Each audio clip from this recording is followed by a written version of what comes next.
everyone. Welcome to the first ever episode of the Cannon Club.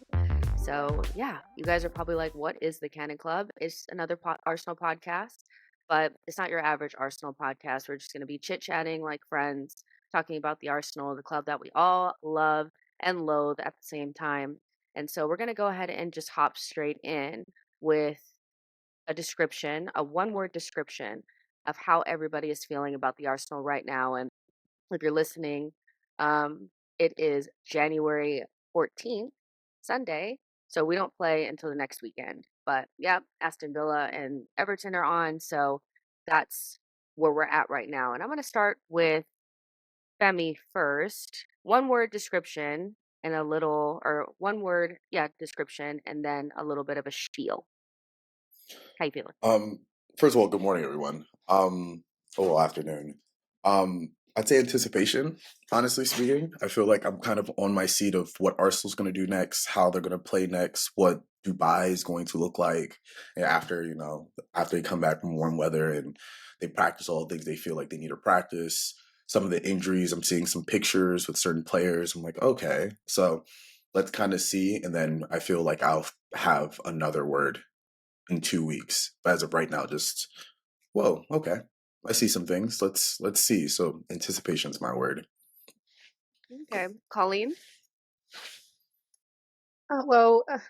Happy New Year, guys, firstly. And I'm not feeling as, maybe as, I don't know if it's optimistic or as, ready to start the second half of the season as Femi. Actually, I'm actually quite fatigued.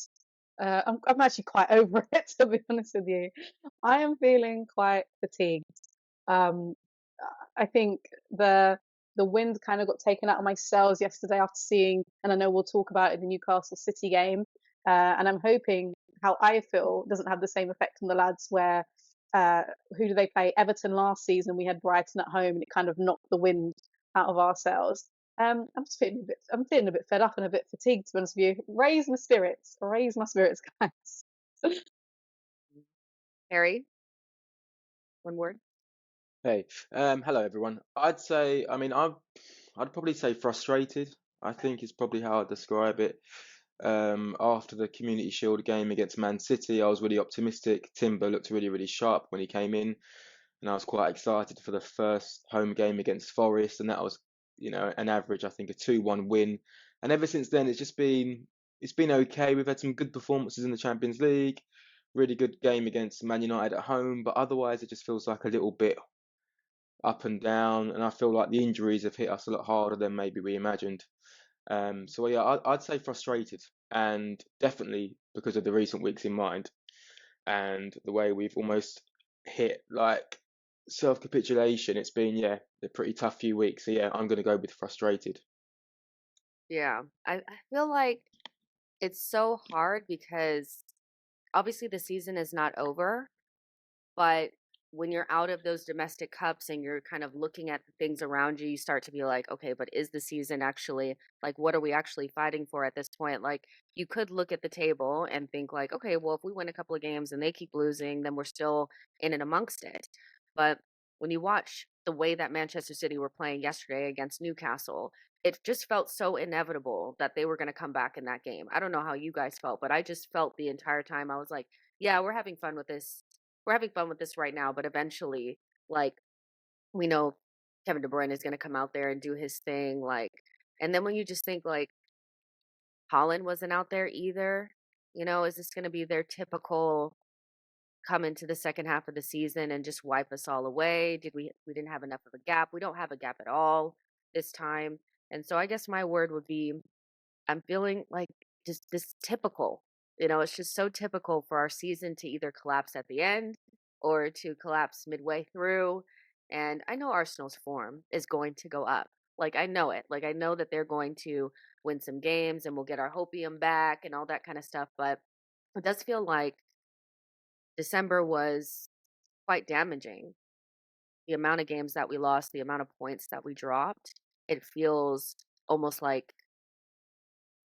we've done enough damage where we may not be able to recover. But the Newcastle Manchester City game, couple of things. Do we have a De Bruyne type player in our team? That's the biggest takeaway that I came away from. I know some people were saying, we're going to talk about the youth and stuff like that, but watching him come out there with like barely any fitness and just light the game up. What y'all think? Do we have a player like that? Is there a player out there in the market that you need to go get? Can you beat Manchester City without a player like that? I mean, honestly speaking, in my head, when you ask that, I feel like you're asking, or do you have a top 5 player in the world right now? No, we don't. Like, that's the truth, I guess. I mean, considering his age, it's like I'm on the side of I hope Father Time comes a lot quicker. Like, okay, all right, thanks for all you've contributed to the Prem. Thanks, you're one of the greats. When will But you leave? literally, so I'm not like, but in terms of like, do we have a top 5 player? I think that question, do we have a top 10 player where it's like their presence is felt exactly when you need it? Again, the answer is no. Maybe defensively, but even then, it's still like, do we have that attacking player? Because again, if you look at City yesterday, I'm pretty sure that were they like down 2-0 at one point, and it just didn't seem like it really phased them. And it kind of looked like a similar Arsenal game. You pin them, attack after attack after attack. But it was like for them, it's inevitable because they have that player where it's like one of these 35 chances will go in, whether it's by me or some way that I put the ball for someone, it's going to happen. And I don't know if we have that right now. So to both sides, no, I don't think we have that right now. I think you're being a bit harsh. I'm not gonna lie. I think you're being like a little bit harsh on that. I think I do kind of agree with you though, in the sense that we don't have anyone who is consistently inevitable, like Haaland, Kevin De Bruyne. You can go on Twitter, you can go on and listen back to commentaries from different places across the world. Most people said once Kevin De Bruyne comes on, Man City are going to snatch this and win this 3-2. And that's exactly what happened. And it's not luck. This is something they've consistently done with Kevin De Bruyne or your David Silvas of this world or Aguero across their renaissance in the last 10, 15 years. And I think we do have those players who can be match winners, but not necessarily consistently inevitable for us, like the likes of Saka. He is a match winner. He's a great player. Is he inevitable when we're in the last few games where we've been seeing we've had like 25 shots, 20 shots, 15 shots on target or all together, and none of them are going in? And that's the difference between us and City at the minute, is that we have a great squad. We have a great way of playing, but the coaching can only take you so far.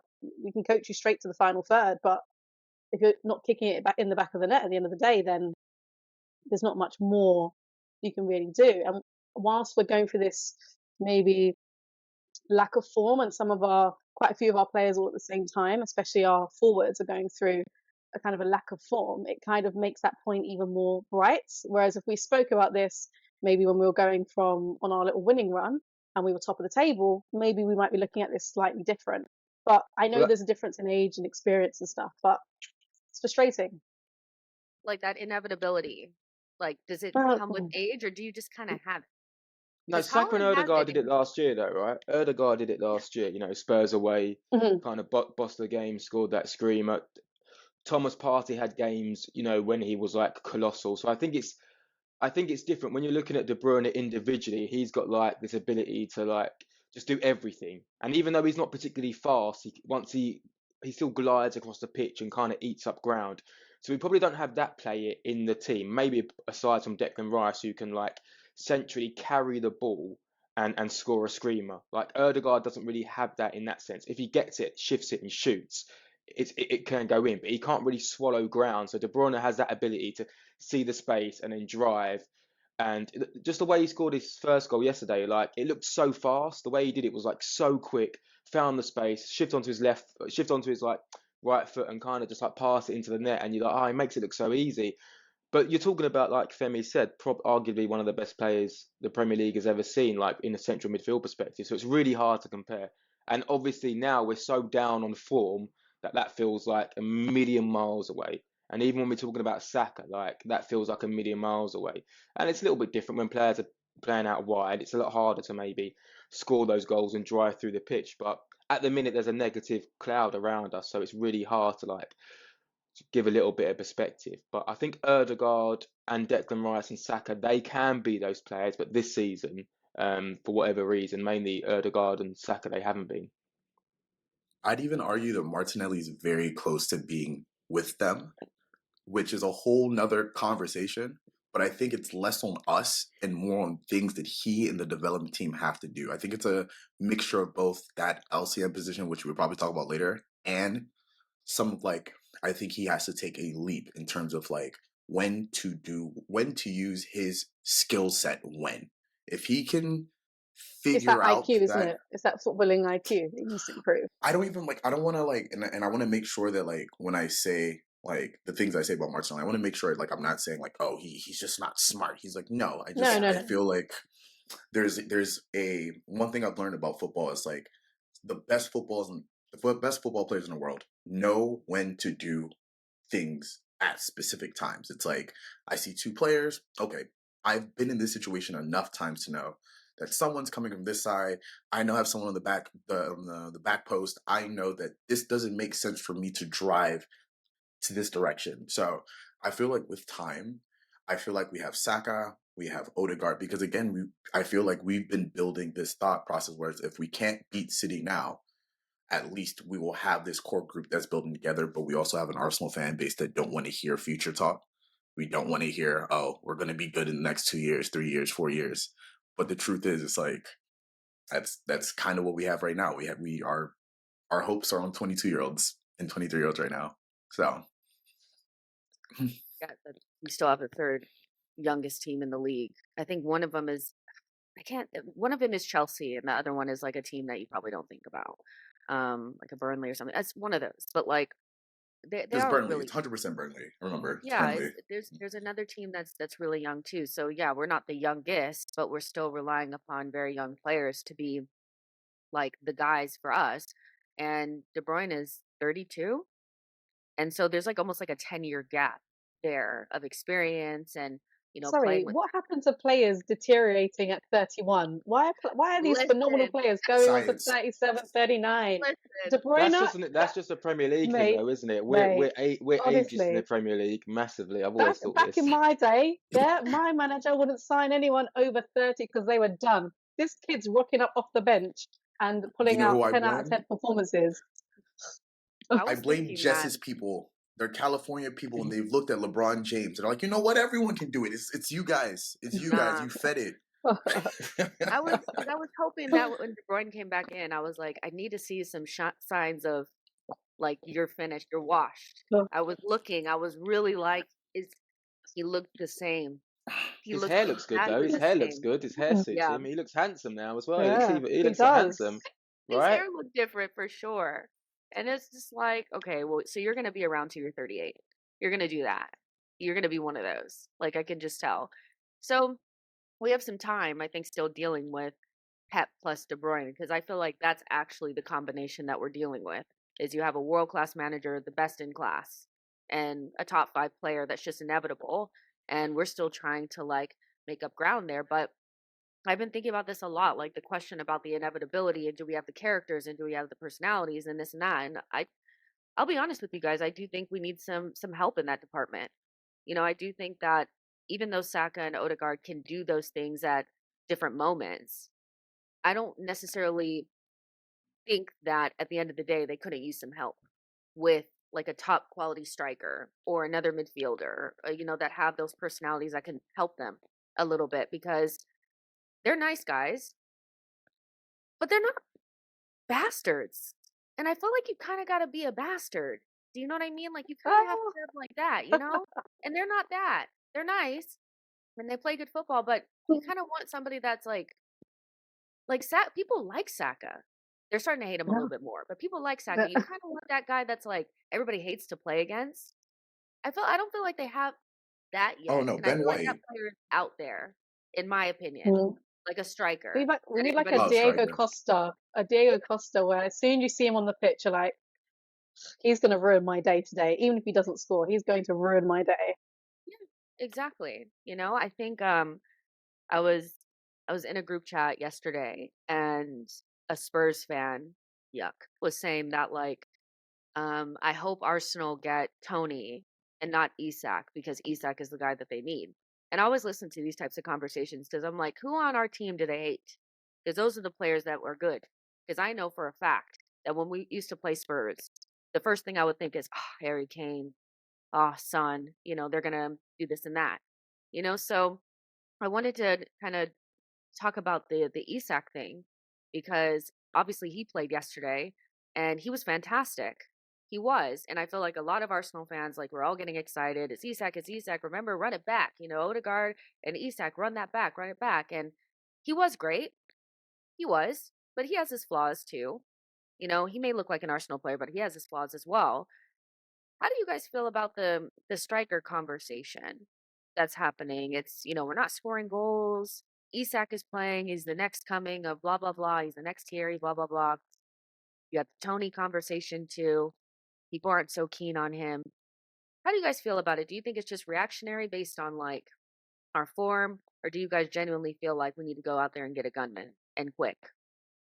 I think we need to sign someone to lift the spirits, one, because I think that always helps.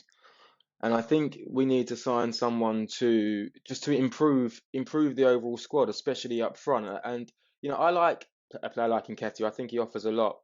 But the reason why we're having these conversations is because it's a conversation, and it's a conversation because Nketiah isn't doing enough, and Gabriel Jesus is always injured.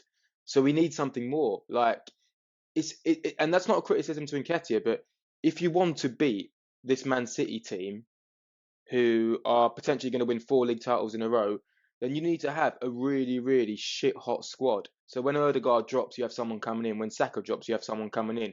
And when Jesus drops, you have someone pushing him.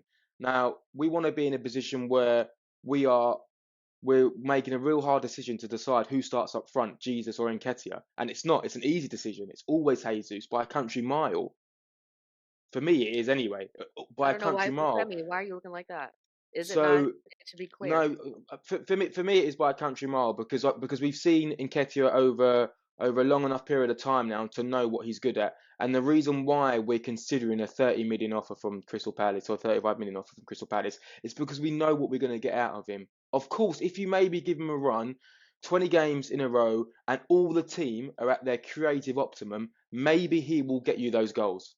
But but otherwise, currently, right now, the reason why we're having these conversations is because our forwards aren't doing enough. So of course I would sign Tony. Do I like Tony? Not particularly. I think he's a good player, but I think he's a bit of a dick, and I think it's a bit weird to sign someone who's spoken so badly about the club. But it is what it is. It's where we are. But we're having these conversations because up front we're missing. If Nketiah was firing goals in, and Jesus was fit and scoring lots of goals, and Nketiah was coming off the bench and absolutely dominating things and was playing really, really well away from home, but he's not. He's been in and out, and we can talk about goals per game and hat tricks against Sheffield United, blah blah blah. And I don't hate to quote with the eye test, but I go to the games. I can see when someone is looking sharp and looking up for it. And Ketia recently, he's been a bit of a ghost. Has he had the service? Probably not. Blah blah blah. But you know, if I'd rather have a Danny Welbeck just running around up front, and giving me more runs and winning headers and being a nuisance. So I think it's a conversation because we're not scoring enough goals, and we're not scoring enough goals because in Nketiah, Jesus, Saka, Martinelli, have all dropped off. So yeah, On the 100% I'd take Tony. on the Welbeck thing, just really quick, I'd said the other day that personally, I think Brighton have better striking options than we do, and it came off like an unpopular opinion, but I'm like, Evan Ferguson, João Pedro, and Welbeck to me is Yeah, better than Jesus and freaking Nketiah, but that's not a and criticism that's of all. Nketiah. Period. I'm Danny sorry. Welbeck is a seasoned pro that knows everything about the league. So I'm not trying to bring Nketiah down, but what I'm saying is, if you're a backup striker, you've either got to be scoring really consistently or you've got to be doing everything else. And there's no way Nketiah is running around like he was playing for a contract. There's no way anyone could tell me that he is. There's no Mm. way. Even Maybe, even if it says distance covered, it's not the same intensity. I can see it. It's not. maybe So it's so knowing there that has he's maybe on the way out. Maybe maybe I probably think he feels a little bit hard done by. It's hard for him to gain rhythm when he's in and when he's out. I also he think has he's probably played a been a lot of victim. minutes, though. He He has. has. He has. but he's probably been a victim of the lack of creativity as well. You know, let's be honest, we're not functioning incredibly well. So those chances like he scored against Man United at home last year, where it's just popping up in the 6 yard box, it's not really happening as much. But No. that's what you need to see all of the other side, and I don't think he's doing that. If you remember Spurs away last year, he didn't score, but he was absolutely incredible. He led the line so well, gave Eric Dyer the run around, and you thought, wow, this is looking like a really like seasoned Premier League striker here. But there's too many games where I come away thinking, I know you haven't had any chances, but you've done sweet fuck all, and you've got to do more. So I'd 100% entertain a striker signing, 100%. I can just see the steam coming from Femi's ears. He's about to Hey, give the by the way, listen, wildest Nketiah I prop don't, now. What's I even crazy, what's even crazy is the first look I gave was the fact that one, we watch that Liverpool FA Cup game and we're not considering the fact that if we put Jesus on the left wing, Havertz up top, and Saka on the right, we look like a completely different team. Like maybe I'm in the minority here, but what I saw, if you like really watch that game, because I think I watched it like 3 times, and I was like, whoa, hold on, Why did you I subject think there's yourself to something. 3 times of that? Oh no, I think there's something about me watching losses that like makes, because like I know that that's where I'm going to be in the most arguments. So I'm like, okay, let me make sure I know what I'm talking about before I go and I Preparing for say, battle. Mm. hey, if I'm going to say, hey, I think Havertz had a good game, I have to be ready to defend his 3 big chance misses. Like I have to be Mm. ready to be like, okay, why did you say that? So yeah, it then So are you I requires mean, me saying to I that agree with watch. you Martinelli's though. the problem or Reece Nelson? Reece Nelson? Because he Say it plays. again. Because you said put Jesus on the left. Yeah, only because, and I'll be real with you, I like Nelson. He's just not in our future. I'll be real with you, and I feel like I'm very forward thinking. Like, would he be good to play as a short term option a bit more? Yes, but I'm thinking about the future of this team.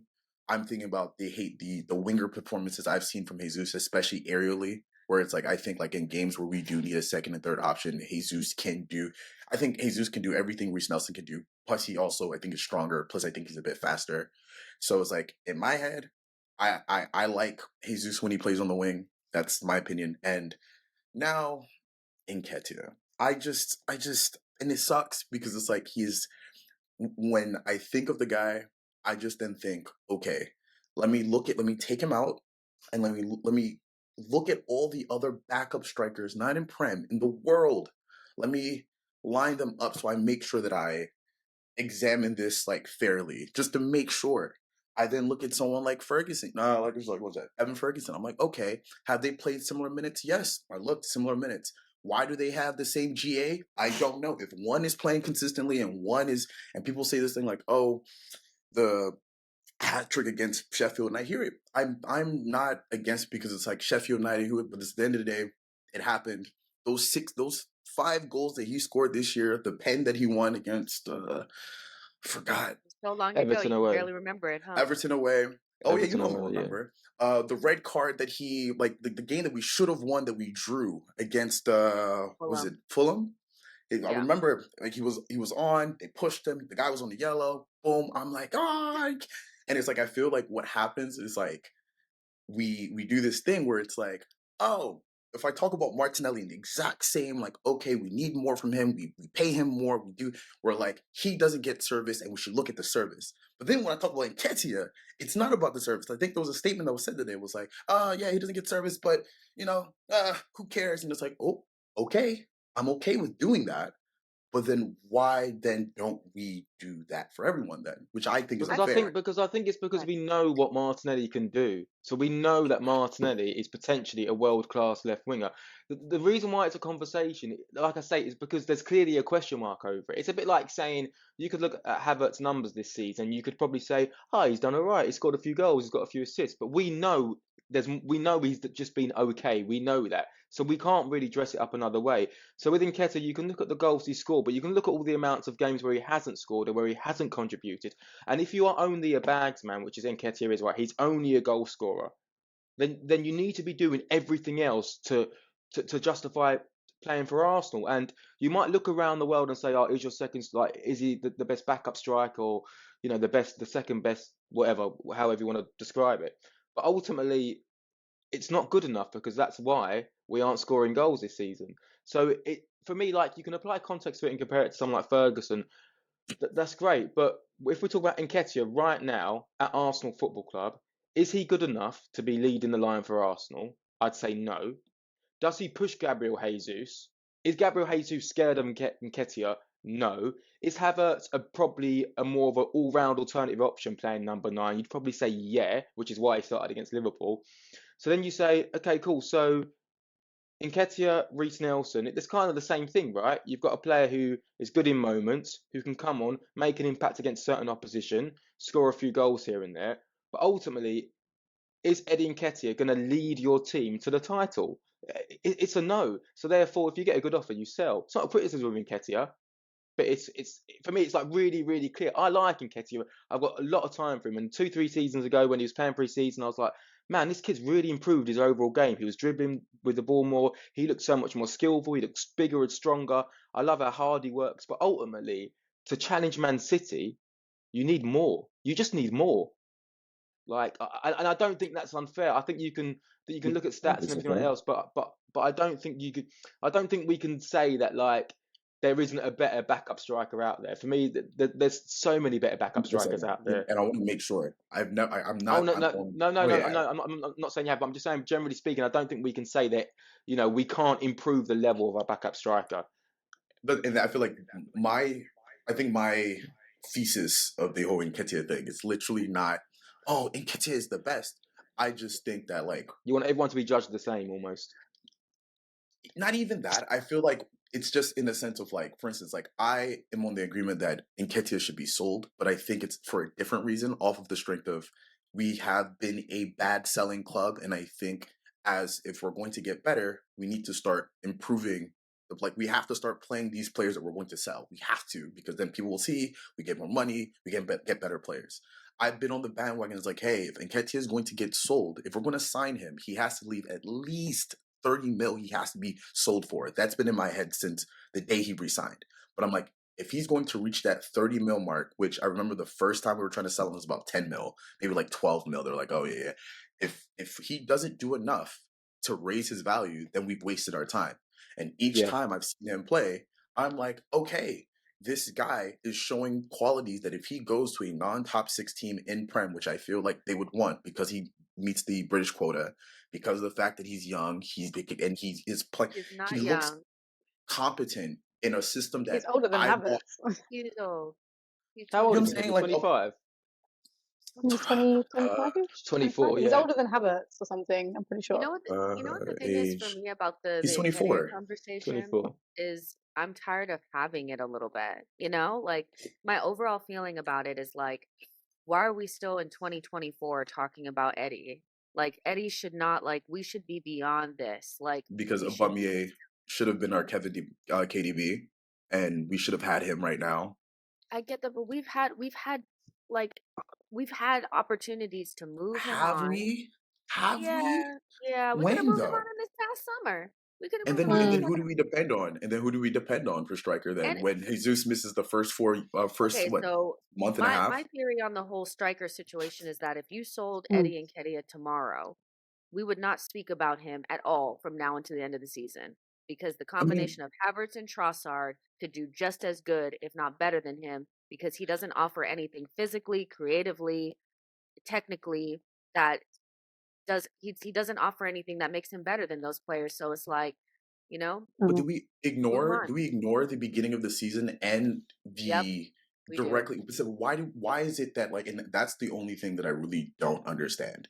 It's like when Because he's just not good everyone enough. else when everyone plays well in games, we keep it in this bank. We do this thing where it's like, oh, I enjoyed that performance. I'm going to put in this bank, and then when it's time for when there's bad performances, I'm going to take these performances out the bank and show you, hey, this is capable. But for some reason, there's certain players where the bank doesn't exist. It just doesn't exist. You know why? Do you know why? Doesn't exist because he's not as good as the other players. Like, Yeah, we know I that was there's gonna a say hierarchy in this team. There's that. Saka and Martinelli and Odegaard, and Then tell then them to there's score. I'll be honest with you. Femi, Sometimes are it's like you? I got score then. Femi, Then I used to score. do. Listen, I used to. I don't. I'm not trying to come across patronised at all. I used to do this with players, and I would see performances, i.e., like Alex Oxlade-Chamberlain against AC Milan at home in centre midfield, and I was like, man, this guy is going to be the central midfielder for us. I'd see, like, this is a weird one, Callum Chambers against Leicester at home all those years ago when Danny Welbeck scored the last minute goal. He bossed Mm. Jamie Vardy, and I was like, Callum Chambers centre back. And then I saw Callum Chambers play well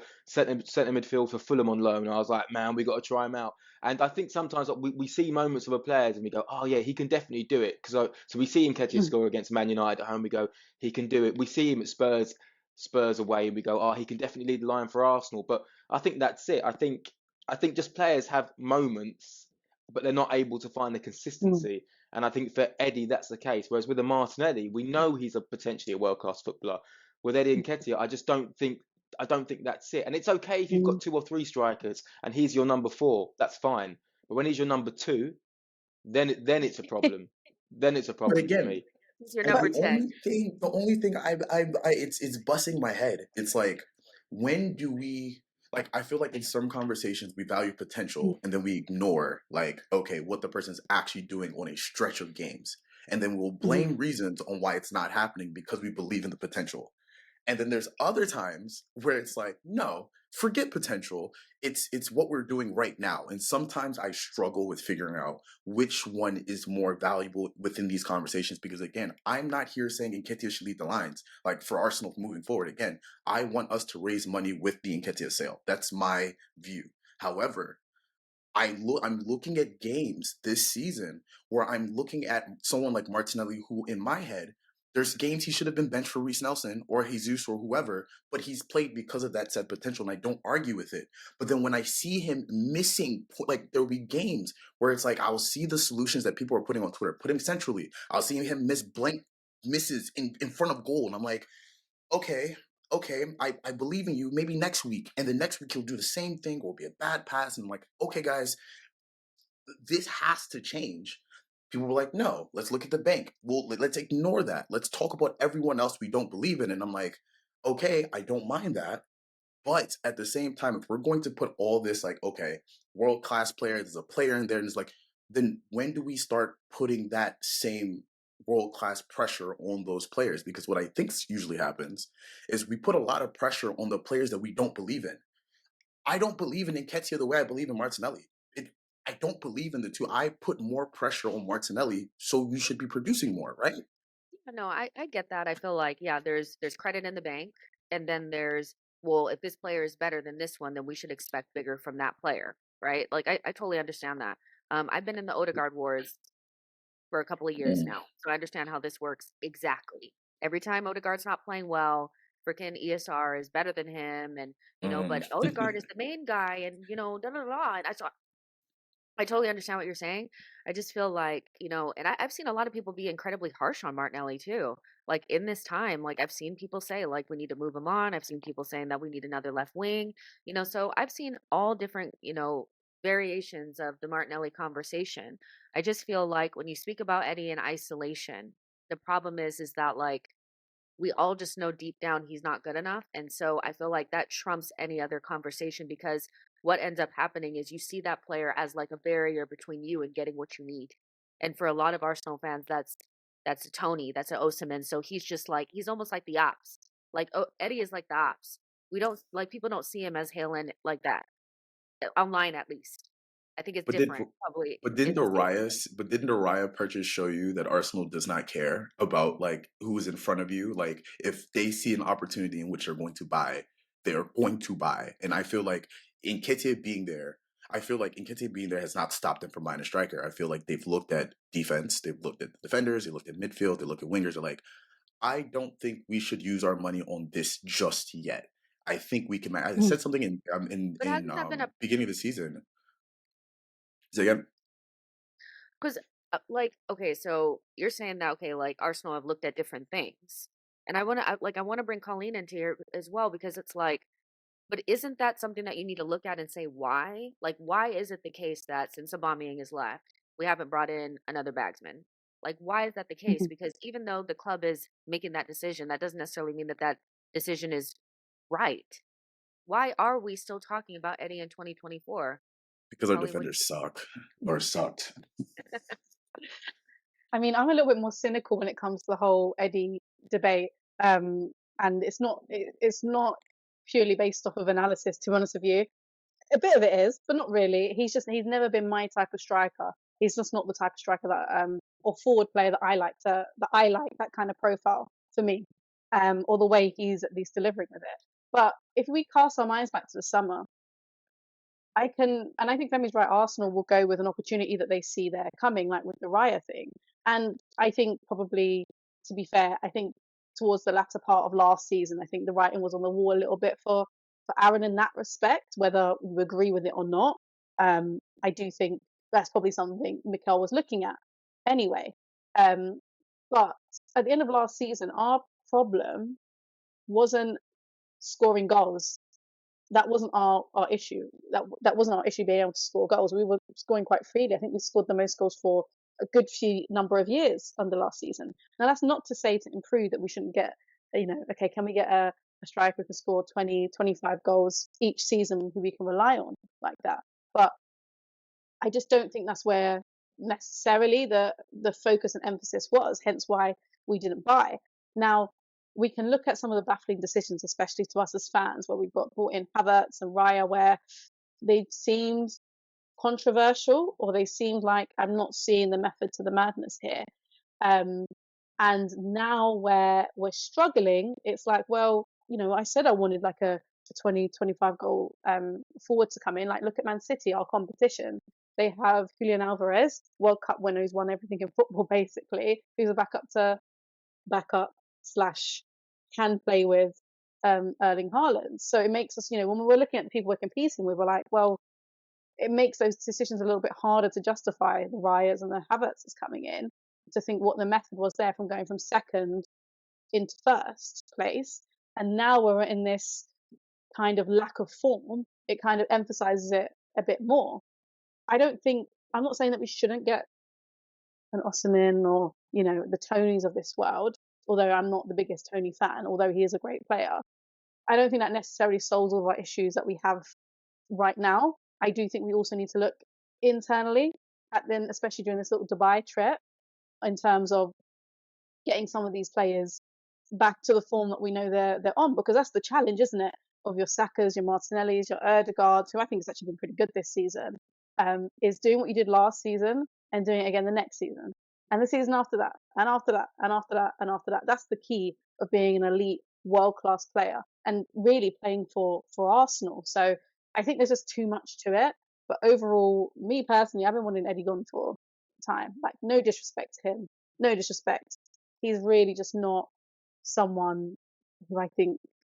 I have him in my Reece Nelson bracket, to be honest with you. Great guys. We've had them for a long time.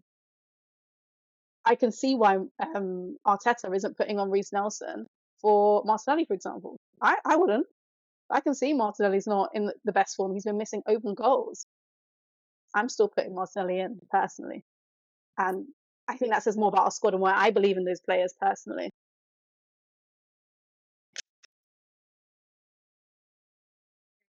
The window, and people are probably listening and they're like, what about transfers? I'm like, I don't know what to tell y'all. Until we sell somebody, we're not bringing anybody in. So Arsenal do have to look at what they have available to them, which is not a bad squad. We started the season, we weren't really talking about this squad not having this and not having that. I remember sitting there and being like, oh, listen, there was one game that we were bench, we had so and so on the bench, and I was like, we got options. So look, we finally got a bench. And so when you look at players like Timber, obviously that's probably won't play anytime soon, but like he's in the training photos now. You see Thomas Partey in the training photos now. You see Fabio Vieira. That should give us a little bit of something, at least options, And in particular, I do want to talk about Thomas Partey because that's a huge conversation. Like, obviously, Man City get Kevin De Bruyne back, and it's like, wow, I don't think that Partey is going to have that same effect. But do you think just seeing that, like, elusive midfield trio of Declan Rice, Thomas Partey, and Odegaard solves a lot of our problems in midfield? Because we've spoken about it a lot, that the midfield doesn't feel as balanced or as effective. And so is Thomas Partey key to that? And how long do you think he'll be back in action before he's back on the medical table?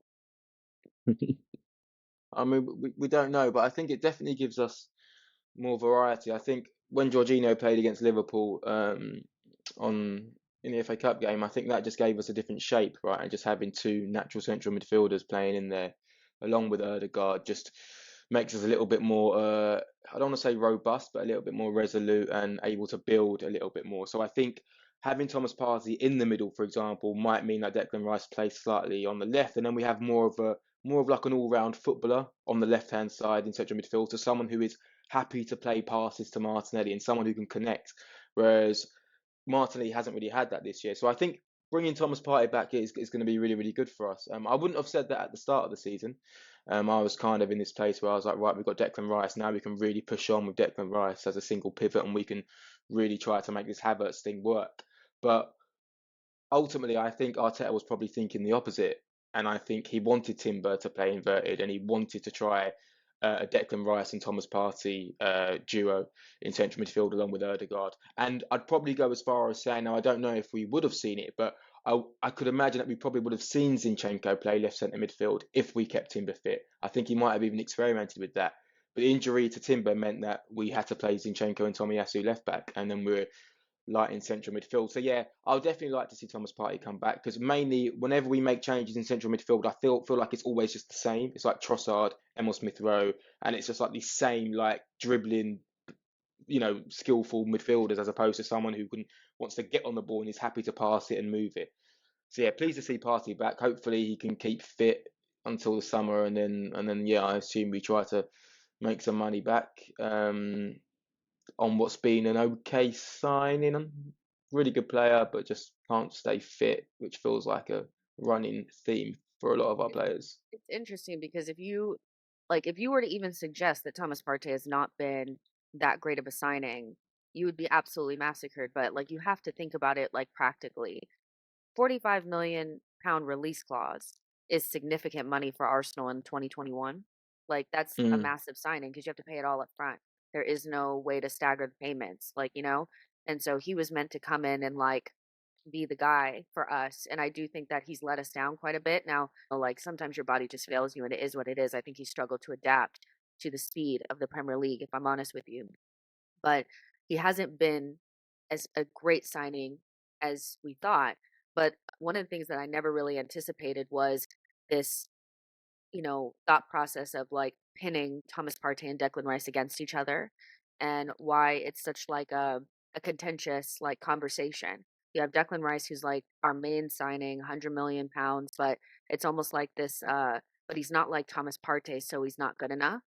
And that's strange to me because I just don't feel like you can watch anything that Declan Rice has done and be underwhelmed by the signing. But I do sense that there's an underwhelmed feeling in the fan base from some people, and I don't know. I just don't know how you could think that way. I mean, Thomas Partey is great, but Declan Rice has something different about him that's special. Off the ball, he's elite. His mentality is superb. He's always available, and those things are important. You know, but I think I found it a little bit disingenuous to compare the two and to come out with some sort of like, well, Declan Rice is not as good as Thomas Partey because he doesn't drop the shoulder and evade pressure the same well that Thomas Partey does. Because they're two different players, and I don't know why we have to compare them. Yeah, I saw that clip. I think it Declan Rice against Liverpool when Odegaard's asking for the ball and he uh, Declan Rice just passes it back rather than passes it to Odegaard. And then someone showed a clip of Thomas Partey doing something similar. But that's the annoying thing about Twitter. People compare like these two incidents, but are totally different because players in different positions. But they use it as a way to bring down Rice or big up Partey. But I think on the Partey injury, I think it almost when people say like we haven't improved from last year, I'm like, well, no, we kind of haven't because we've lost Partey and we've lost the player in Timber and we've lost Granit Xhaka. So no, we are probably slightly weaker because even though we put Declan Rice in the middle, everything else feels a little bit weaker. So I think losing Timber and Partey at the same time meant that we couldn't be unpredictable. And I think Arteta hinted at that in the summer that we need to be, more unpredictable and change our build-up patterns. And seeing Partey at right back, even though it didn't work fluidly when we were building up and when we were in our positions, then it was really, really popping. And when he was coming into midfield, so that was clearly a plan from Arteta this year to try and have different players inverting and give us something more unpredictable. But unfortunately, the injuries to Timber and Partey means that we've had to go back to last year, which is almost exactly the same way of playing, getting the ball out to Saka, but Saka's not firing, getting the ball out to Martinelli, Martinelli's not firing, and now we're No granite. predictably, yeah, like average now without those players. So I'm looking forward to having Partey back for sure. I I'm on a different thinking of, I think this season kind of shows that we're stronger, which is, I know I'm always there's some positivity somewhere, but honestly speaking, I'll say it like this: if we lost Partey, Xhaka, Jesus, Tommy last season, are we winning the amount of games we won this season? Truthfully, like, and I feel like the way I look at Arsenal season this season is the way that I look at depth in general. I think you don't sign the same way you don't sign for a backup. You buy to try to replace the best player, and then that player becomes a backup. I think for us as Arsenal fans, for us to look at a season in which we think it's the best in over 10 years, and we're looking at that as that's our backup now. This is our backup setup now. This is when people are unfit, when our players that we want us to play a specific way are unfit, and our 40-50 million star signing. To me, I was so excited for Timber, for him to be out, because that's, let's look at it again. I like just looking at other teams. If every other team lost a significant sign, and then when, let's say, Raya goes down, we have someone like Ramsdale to be able to come back in and put in shifts. For Jesus to miss multiple games multiple times this season, and for us to still have the expectation of, like, no, we shouldn't have lost any games. Actually maybe like one or two, we still shouldn't have lost any games. In my head, that tells me, no, I think we're better. I think we just haven't seen peak Arsenal, because this Arsenal, in which we will all agree that we've been hit with injuries and we just aren't in a good form, we're still a title contending team. So now, in my head, what do we look like when the pieces are here? What do we look like when we sign someone else? What do we look like when our pieces start kind of coming together? So me, if this is what Plan B looks like, I'm okay. I'm not tripping, honestly. I mean, I hope that when all the pieces come together, it just kind of like clicks. But I have been hearing that since the beginning of the season, since minute one when we played against Forest. But when it all clicks, guys, it's gonna bang. Haven't really felt like that's gonna happen, but maybe that's just, my pessimism. But I hear what you're saying, Femi. I do. Like, it at a certain point I did feel like we were stronger, and then because we went through that poor run of form, it feels like it's went away.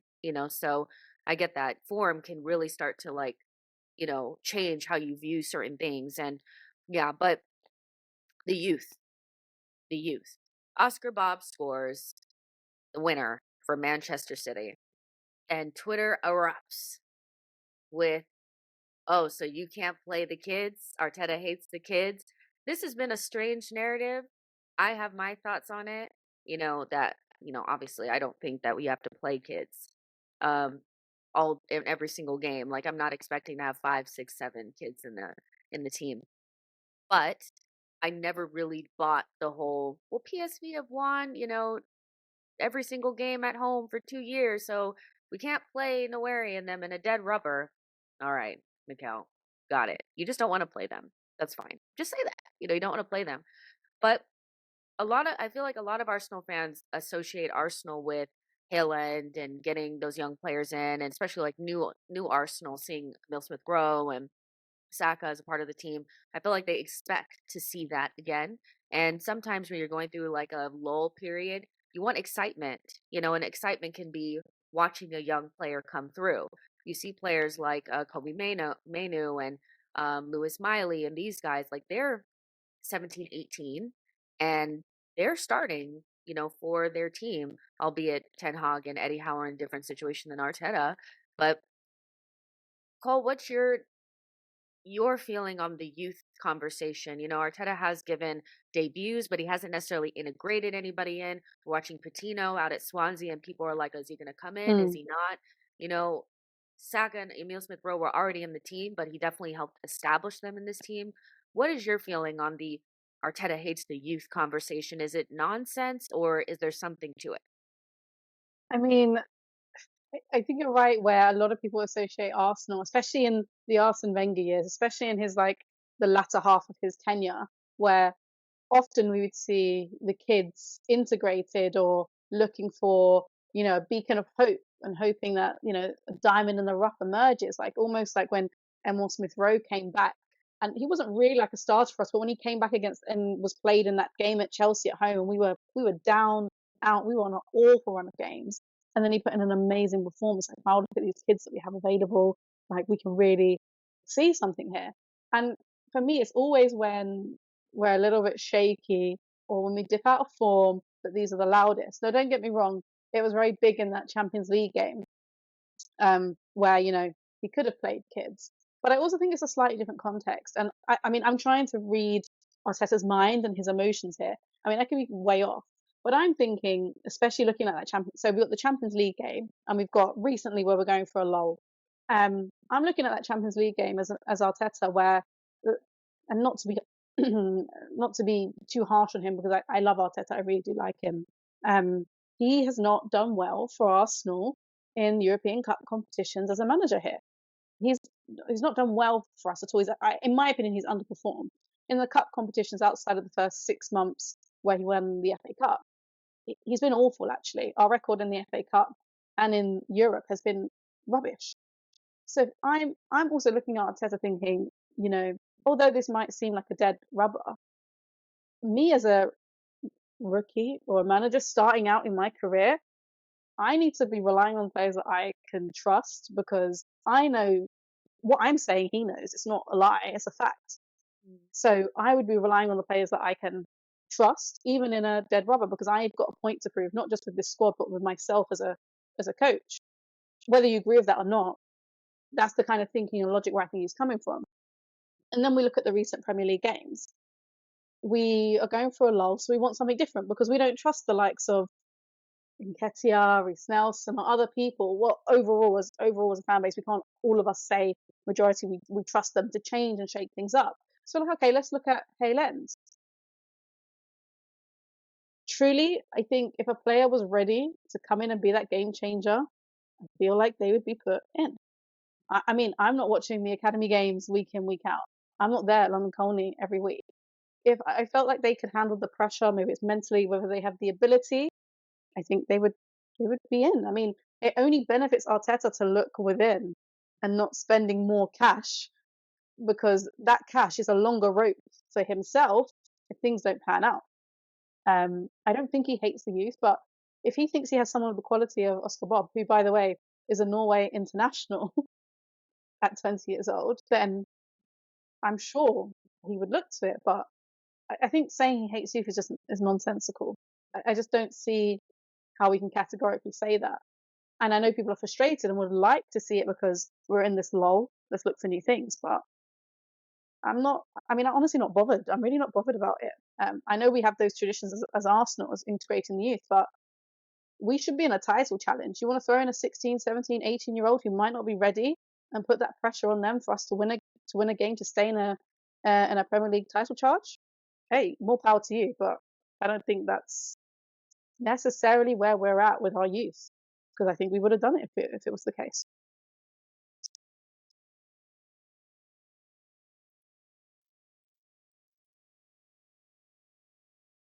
I was just gonna say I think, like Arteta said it, like I literally like Googled it, and it was like, I remember he said something in a presser once because like, he was asked literally about like, and he said it gets harder and harder, so the talent has to be really good. You have to build space in the squad as well as give that talent an opportunity. On TV, it probably looks easier, but if you get them to train with the boys, you might realize it and see the level is really high, and the man in the game has to be right in the competition as well, because we can't pick players just from anywhere in the world. I'm very positive with a specific few of them they just need the right moment to show them. So, honestly speaking, I'll be honest with you. I just feel like until we win a title, there's going to be something to complain about. And I am under the belief that like I'm just not going to fall for it anymore. It's kind of like if you want to use your Saturday afternoon to complain about the youth during the title race, I put my hands up. I'm tired of fighting the battles. It's okay. But if you ask me my humble opinion, I don't think the solution to one of the youngest teams in Premier League, who sometimes when you look at games, you're like, we probably need more experience. I don't think the solution is let's throw in more kids, especially when you're playing kids who have also not won. As much as I love Saka, as much as I love Martinelli, as much as I love Odegaard, they're young, experienced players who have never won. They have never won. Same with Arteta. They're all in that same group of let's all win for the first time. And in my head, the solution is not let's throw in this 18-year-old that I didn't know about until Arteta put him in the last 2-3 minutes of a game and then complained that it was all PR. But now that you know about him, now you're begging for him to have more. Like it's just it's always something. It's always something. Like when Charlie was it what's his name? Charlie Aquino. begins with the S. He played in against Brentford. I remember I was even excited. I was like, "Oh, youth!" Table I Haven. watched him get rinsed, and I was like, okay, he's not ready, but it's okay. It's okay." And if he's the one of the best of the crop, and I watched that, I was like, okay, maybe my expectation levels versus what is expected from, and I guess Arsenal fans, we're not used to title races. We're not used to it.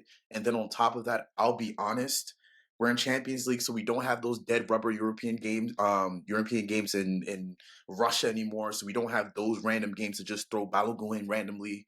We don't have, and then for some reason, FA Cup, we're getting Liverpool. Like it's we don't have the games we used to have where we can just throw people in, and it's like, oh, okay, maybe that last game in Champions League. But then I watched it's like I remember like our starters were kind of struggling, and I was like, oh, okay, I kind of see it. So I do see the complaints.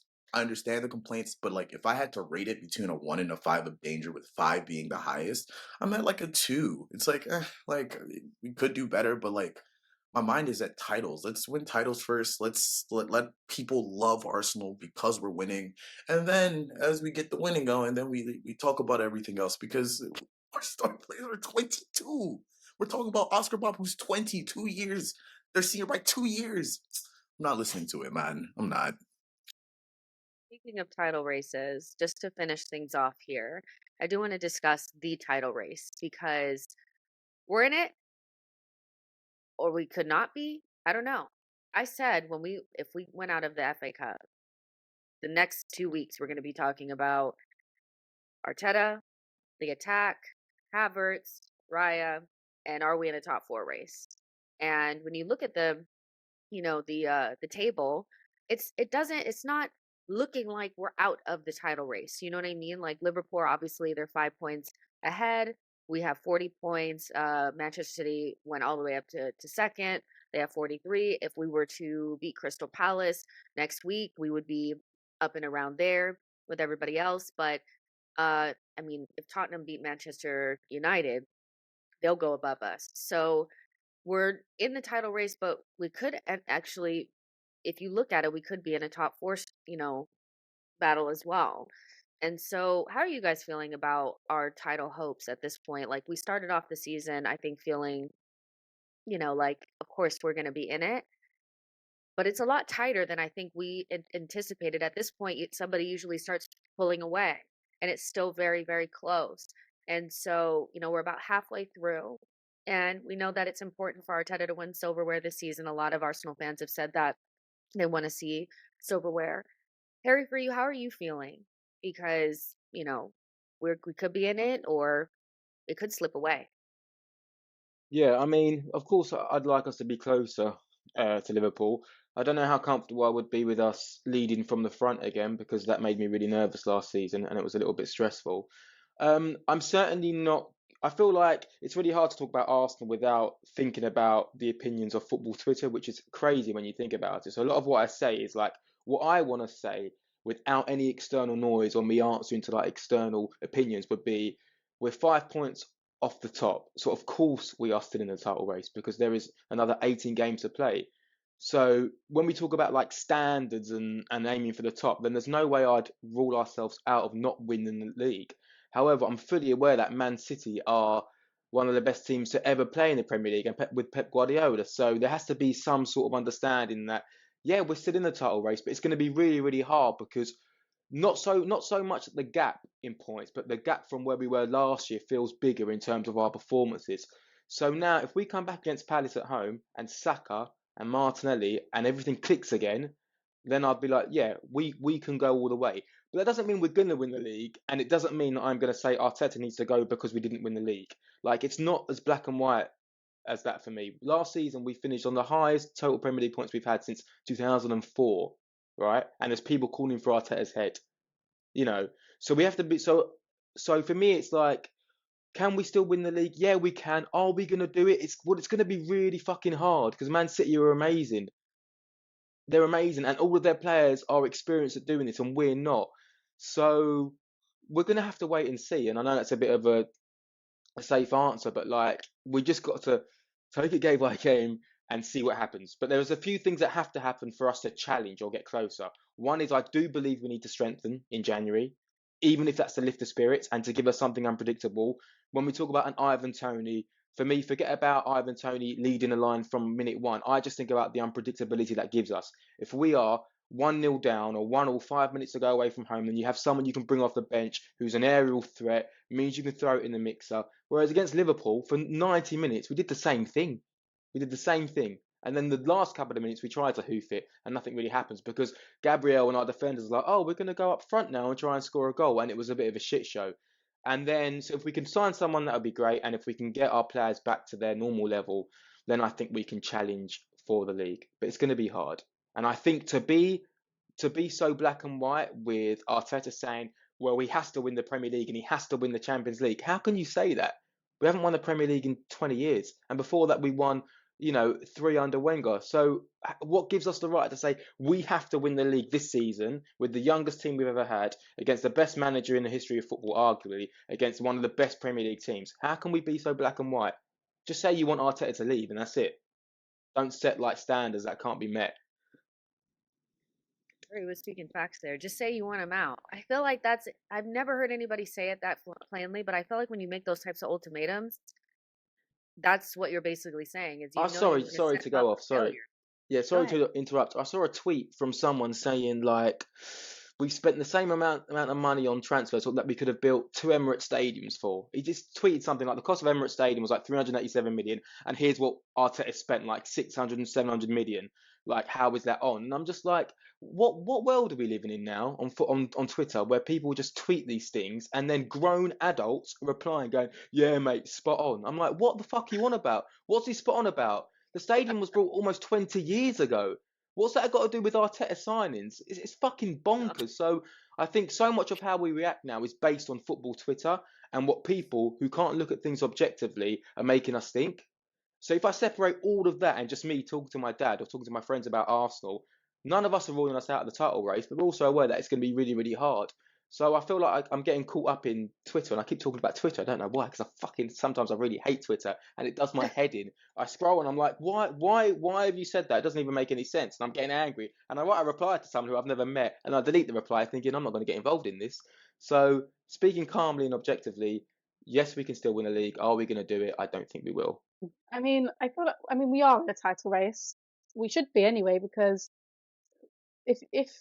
I would want that to be the mentality. Let's exclude the mathematics. Of course, it's mathematically possible.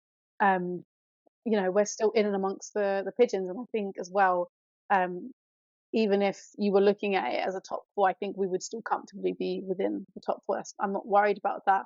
But if you were someone who was like, oh, we're not in a title race, okay, so the boys are in Dubai. What if that's how you're thinking? What would you want their motivation to be moving forward?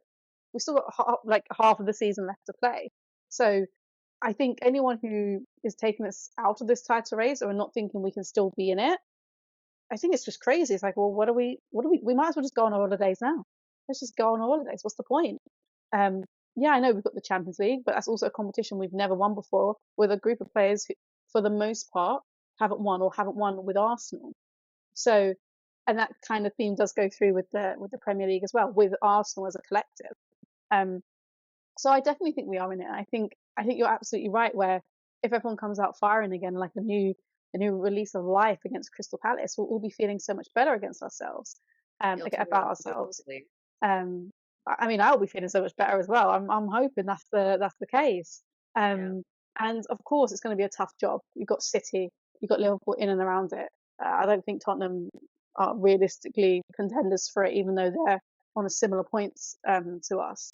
But despite the fact that we might not win it, I mean, why not try it from this position? It clearly didn't work last season, us leading the pack with 5 points being clear.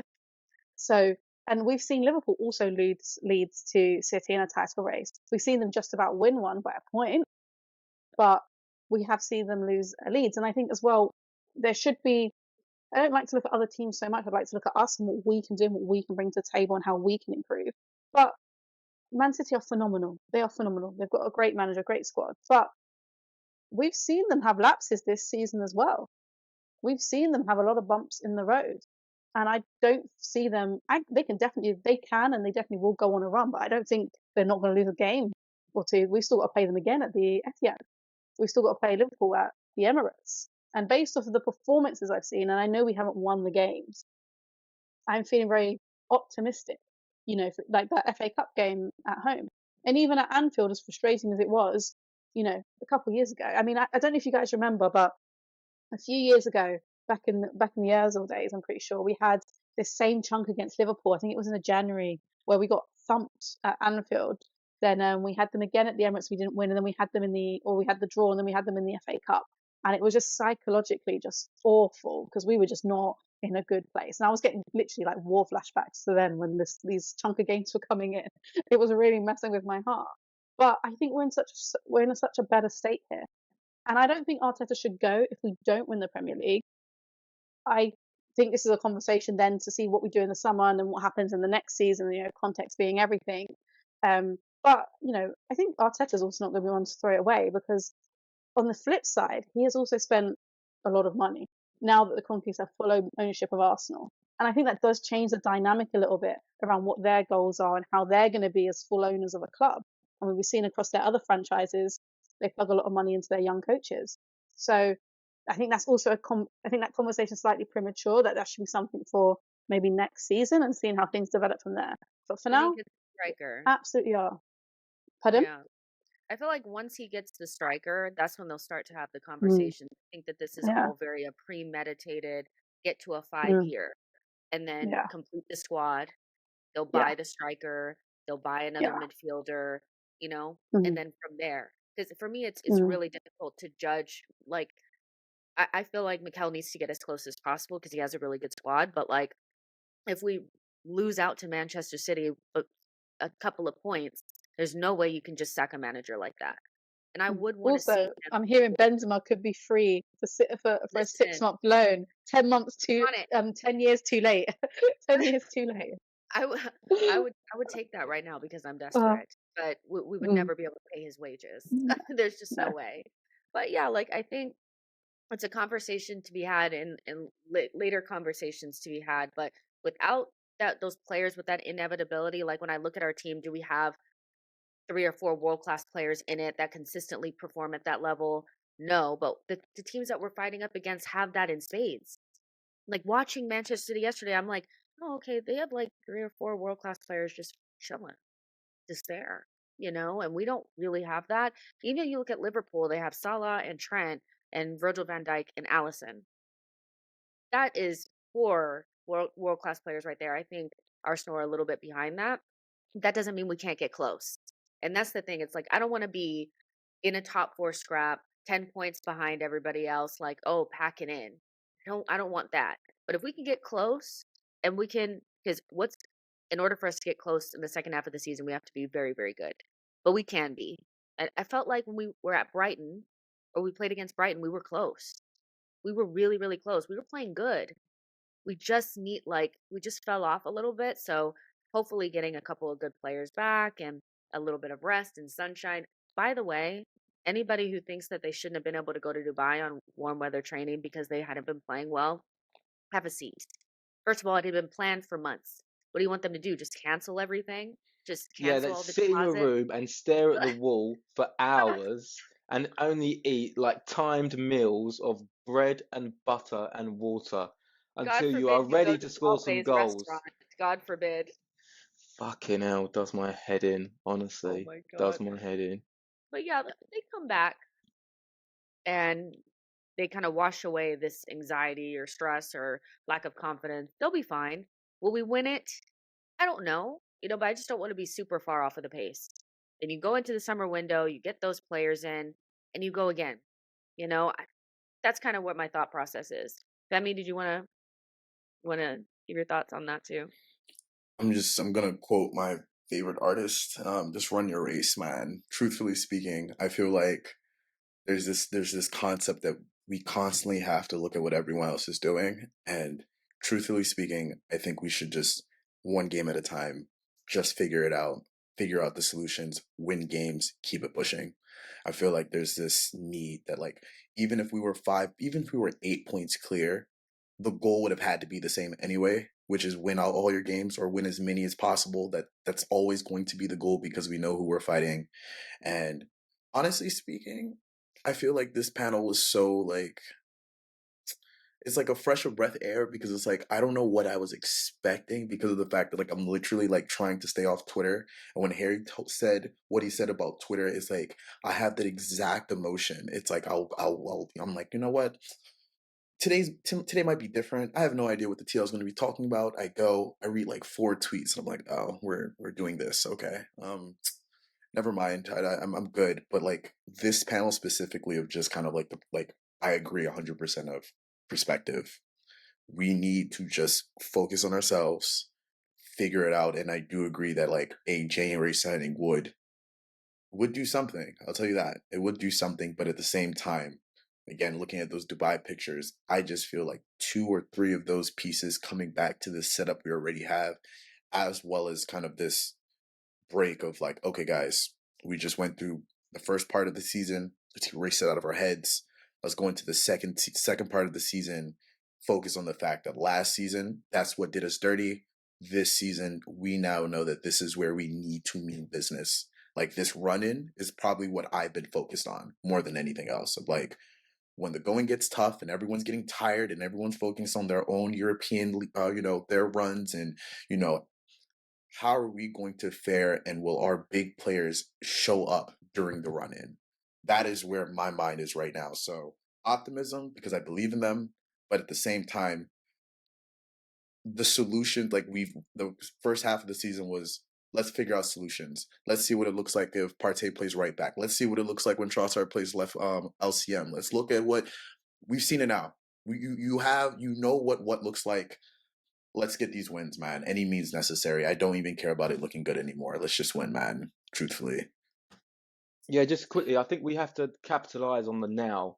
And I read a lot about if we sign Tony now, that will affect what we do in the summer. And I'm not down with that because if we signed a right-sided defender in the January transfer window last season, we probably would have won the league. So the margins are really, really small. And the total points tally this season is going to be a lot lower than last year. Well, it's looking like it's going to be a lot lower than last year. So whilst we definitely want to plan for the future in terms of we have our players who are 21, 22, and we know in 3, 4 years they're going to be, even better than what they are now. What's important to also know, like Colleen hinted at, is that whilst Man City are absolutely amazing, they still have had a few defeats. So that can happen again. So if it does happen again in March, April, we need to be ready to pounce. And then if we don't have those players, i.e. a Tony or an extra creative midfielder who's ready to go, who's actually ready to go now and ready to make an impact, and we don't make those signings, then that's what might make us think, oh man, for example, if we lose a league title, right, this year on 3 points, and we know all we needed was one more, it's madness to let that pass Question you. for So Harry. I would say strike now is what I'd say. And of course, plan for the future, but let's not make the same mistake if the opportunity presents us because yeah, it's all about the now and winning leagues, as soon as you can.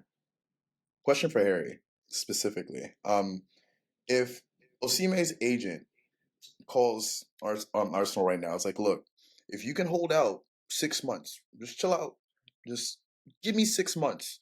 And if you guys haven't done anything with that striker position by then, we'll look at you guys a bit more than Chelsea. What do you do?